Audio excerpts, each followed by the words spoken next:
శివుడు ఎప్పుడు చాలా సంతోషిస్తాడంటే అంతటా ఆయన కనపడితే విశ్వమునందు విశ్వనాథుడు.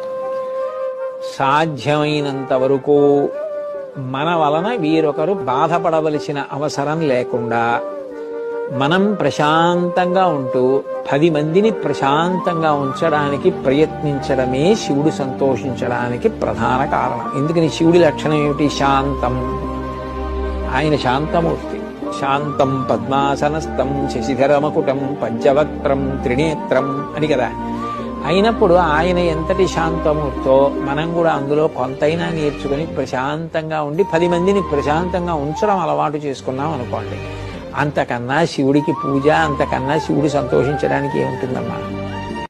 శివుడు ఎప్పుడు చాలా సంతోషిస్తాడంటే అంతటా ఆయన కనపడితే విశ్వమునందు విశ్వనాథుడు.